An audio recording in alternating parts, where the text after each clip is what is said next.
Buerki, the author of Living Without Fear and the co-publisher of Inspired Journeys. I help you overcome your fears in life and writing your book. I offer a course called Believe You Can Write, and I support you with one-on-one coaching. Get in touch with me if you need help, or order my biography and self-help book, Living Without Fear. And please share this podcast with a friend who you know needs to hear this episode. And why not writing a review so that many more people will find this episode. And today I have a very special guest from Switzerland. Karin Zurbrügg is a Spaceholder, Shamanic Trauma Coach and badass. She has come a long way from an eternal people's pleaser. Today, she lives a fulfilled, free life with her 3 children. After surviving domestic violence, she discovered how healing and grounding the vibrations of her drum and her intuitive voice were. It's her passion to empower women and to hold a safe and nurturing space. She loves guiding her soul client with somatic coaching, helping them release trauma, integrating new understandings, and soothing their nervous systems. Welcome, dear Karin. Thank you so much for having me. It's an honor. So let's jump right into your story. What has been your turning moment in your life, Karin? I would say it's probably 3. For me, it was the death of my partner 16 years ago. Then when becoming a mom was a big turning point, and 3 years ago, surviving domestic violence. And how come that now you're helping women with your shamanic work? I really appreciate your work. Thank you so much. It's really my mission in life now. So when I was going through big traumatic responses after my abuse, I started using my drum every day. I've already had my drum for years and loved it all along, but I just discovered how much how healing it was, and I knew kind of straight away that I also wanted to share this with other women to really help them feel empowered again. Yeah, I started building up my business, first with just sand baths and space clearings. And then it became clearer and clearer that I really wanted to support women that have gone through abuse, because I feel that there is a lot of support out there, but it's just a lot with talking, and that is already a starting point. But to really transform patterns and trauma in the body, in my mind, has to go through the body. And that's why I developed and trained myself in somatic coaching, and the guidance I provide with the drum and my intuitive voice really provides the release of the trauma. It helps to integrate the understanding we come to come through together in the coaching and the safe space I provide, and to really ground and soothe the nervous system, which is crucial after trauma. And when someone comes to you with a trauma, how do you start a session? How do you start with your drum, your voice? How do you do that? So first we have a moment where it's really a safe space where the client can just expose the problem. Sometimes go straight away to a trauma that sometimes comes up, a pattern. So if it's been like, for example, continuing having abusive relationship, there's usually something behind. There's usually something that stems from childhood that makes us go through that same pattern again, because it's contradictory. It actually feels safe to have the same drama that we used to have in childhood. So we go sort of to the root problem, we expose it. I help connect the women to their higher self and to their innate wholeness, which then helps them to remember their self-worth, which is always already present, but sometimes we forget it, especially if we are used to wanting to please people, adapting too much, forgetting about ourselves, because also maybe we are scared we are not loved anymore. So we really go to the core problems, and then there's a separate session after that where I guide my clients through a shamanic journey, which focuses a lot more on the body than the traditional shamanic journeys, where it's more, you travel to either the higher spaces or the ground, or, you have this is really about, okay, what's going on in my body? And intuitively, I move my drum close to the different parts of the body, so you can really release the stuck energy in the cells that are in the body. And so it starts really slowly, soothing, and then sometimes it can be quite intense. And some women experience shaking, crying, which is can be scary, but it's just so freeing and releasing, and it's in a safe space. And there's always I always tell my clients, okay, if it's too much or if you don't feel good, there's always a moment to pause, but mostly they are really, it does never happen so far.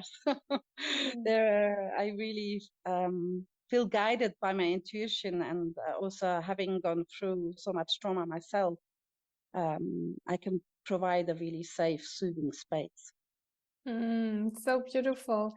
And if someone comes and knows that she or he has some traumatic experience in the past, but doesn't know exactly what it was, do you feel sometimes? Can you help, or how do you guide? So if it's something that they don't know, then I provide also what's called soul guidance, where I connect to the person's souls, and especially the inner child, and usually something comes up. And a traumatic experience, sometimes people really think it's something really shocking or horrible, and doesn't necessarily have to be, especially as children. It's just basically anything that hasn't been processed in a nurturing way at the time, and it hasn't been expressed in the body. And is it there where the blocks are? There are many often there pain, or how do you see it?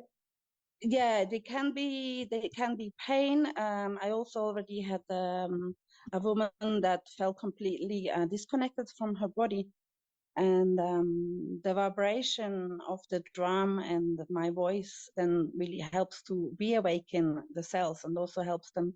The body has such a wonderful knowledge in itself, but sometimes it just needs a little bit of support to remember.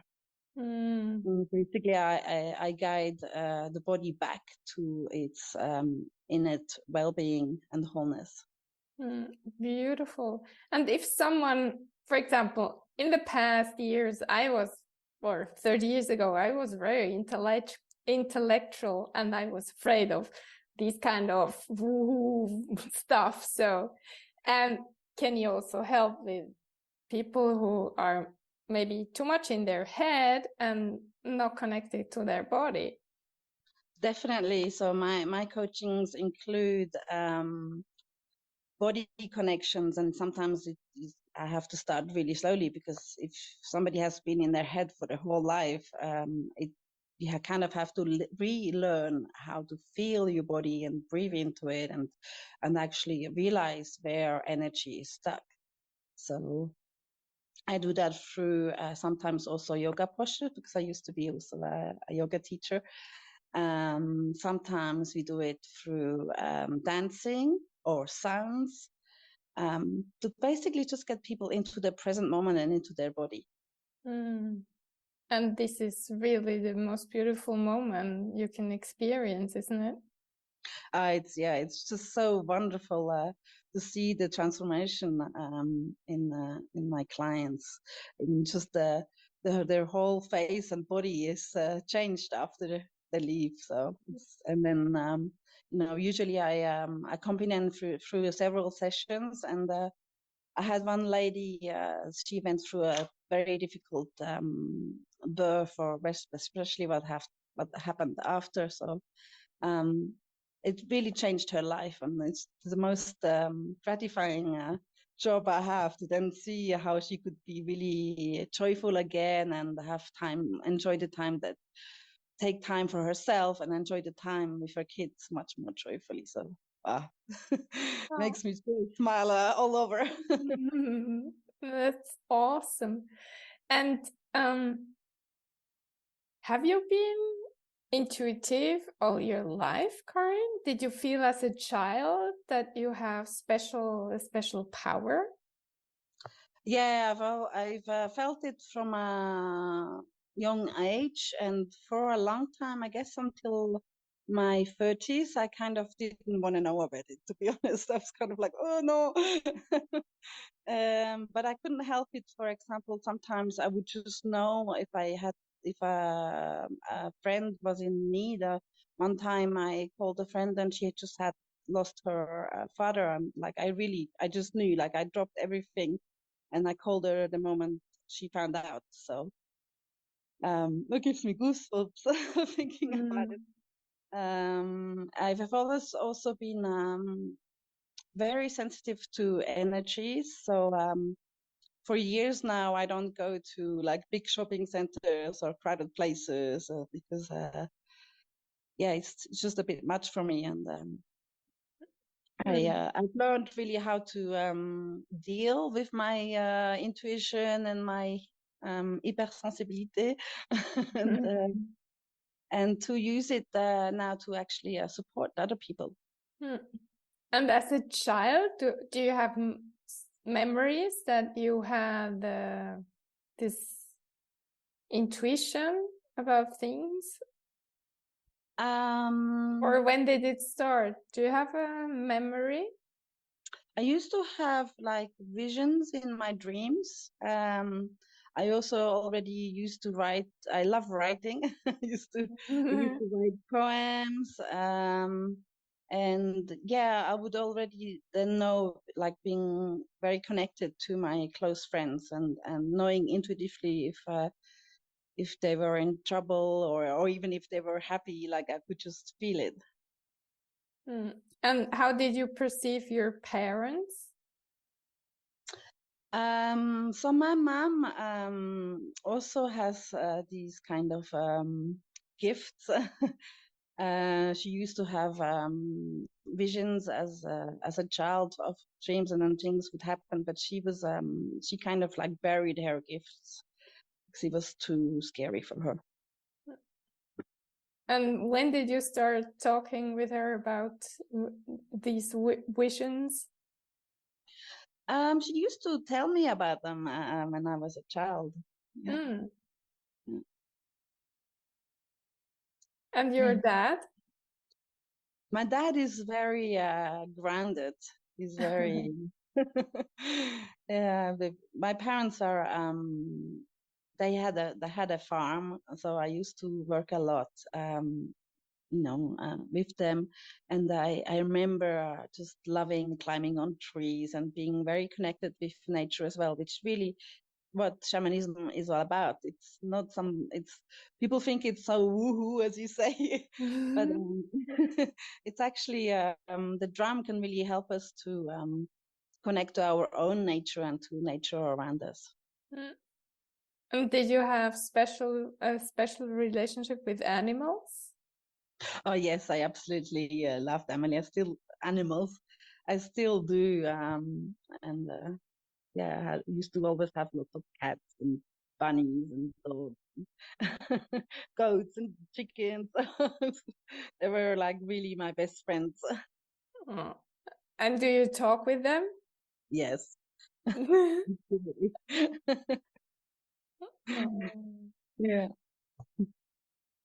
And if someone comes now and is really desperate because the connection to the body doesn't work or only for certain times, and then what do you tell them, or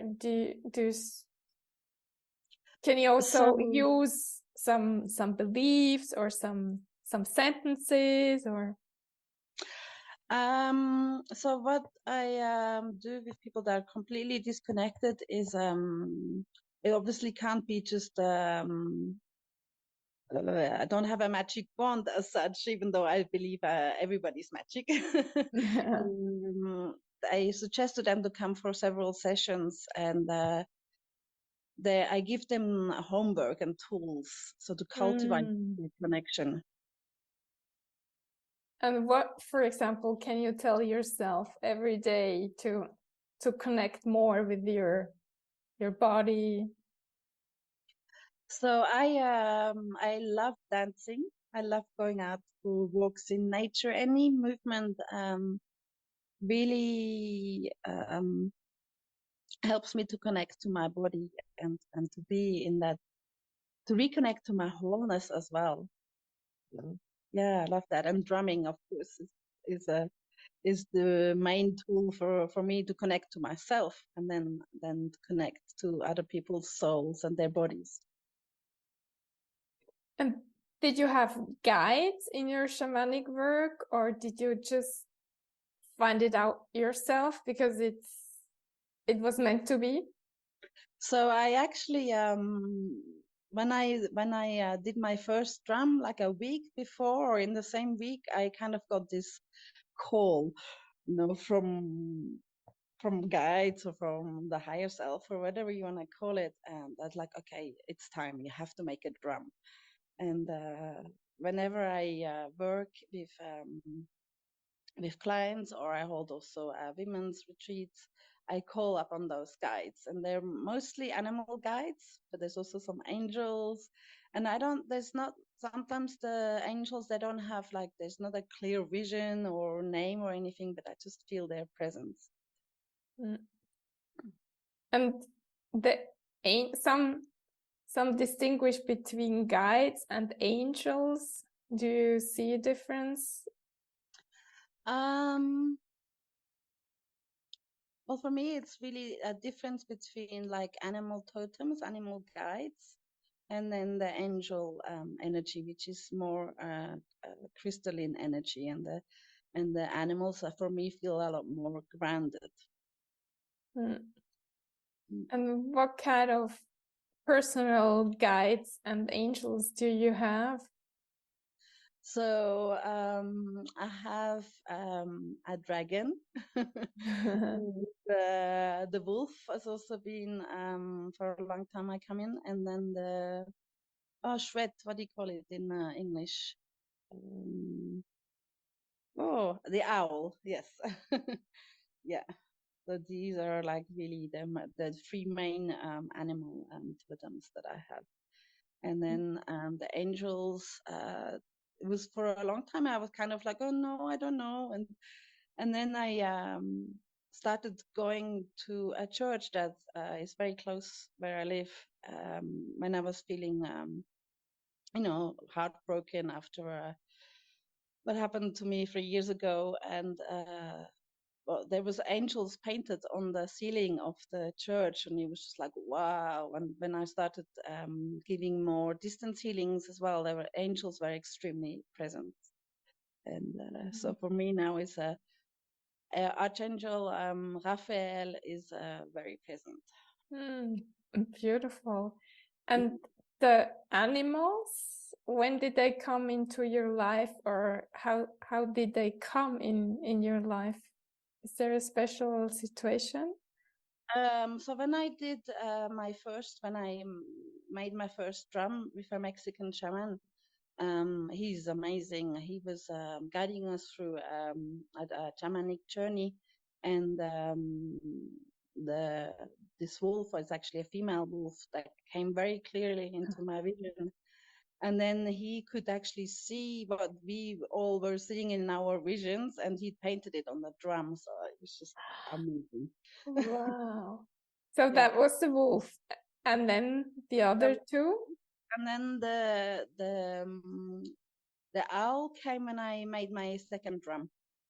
Also extremely clear, appeared in vision, because when you fabricate a drum, there's usually a whole ritual to it, and you go through a shamanic journey while your drum is being birthed, being dried. And so I had this owl like coming, okay, you've got a bigger drum now, so you really got to step up your game, and you can really use this drum to offer guidance and support to other people. And I was kind of like, I was like, oh, I'm a bit scared. And the third one? And the dragon What kind of dragon is it? It's a green, beautiful dragon with big wings. So the dragon came to me while I was living in a tiny house in a kind of camping / eco village. And the lady that lives there, which she's also a shaman practitioner, and we used to have shamanic circles there, and so the dragon would appear there, and since then it's been very present as well. Oh, beautiful. And do these three animals, do they have special attributes, or do you use them in special situations for kind of special situation each one, or are they together, or how can I imagine that? It depends. So at the start of any shamanic journey that I either do for myself or for other people, I always call on my guides, and then so sometimes the whole equipe is there, and sometimes it's just the dragon. The dragon is usually present at each session, so very present, and I Archangel Raphael as well, and sometimes there are other spirits there that I not necessarily can make out as a clear vision, but I can feel their support and guidance with me. And do you have some spirits or angels with you, which are some ancestors? I feel very connected to my grandmother, and she's sort of there for everyday life. And whenever I feel a little bit a bit unsure about the situation, or feeling scared or whatever, I kind of imagine, I can feel her presence, and then I can sort of feel her advice and wisdom. Beautiful. Mm. And what can you give us, maybe as the wisdom of today? Maybe we need to hear something you want to tell us for this podcast. What would it be? No matter how bad the situation seems, or how desperate and sad and heartbroken you might feel, there's ways out of it, and there's actually big learnings and gift in those difficult situations. And especially if you find the right support, you can thrive again after trauma and difficult situations. Beautiful. And some last truth, or some important things you learned and you'd like to share with our guests? Well, I think no one can make you happy and love yourself like you do. And it's important to have a balance between, being spiritual and having these wonderful connections, but also be grounded and be in your body, because everything goes through the body. The body is a wonderful compass and a wonderful tool to come back to our joy, to our wholeness. Thank you. Thank you so much, Karin. Thank you. It's a joy talking to you. And thank you, dear listener, for being here in this moment and taking some time to learn from us. Appreciate yourself for this. And if nobody has told you today, you're awesome, you're loved, and you matter. And thank you so much for sharing this podcast with someone who needs to hear this episode. Have an amazing day and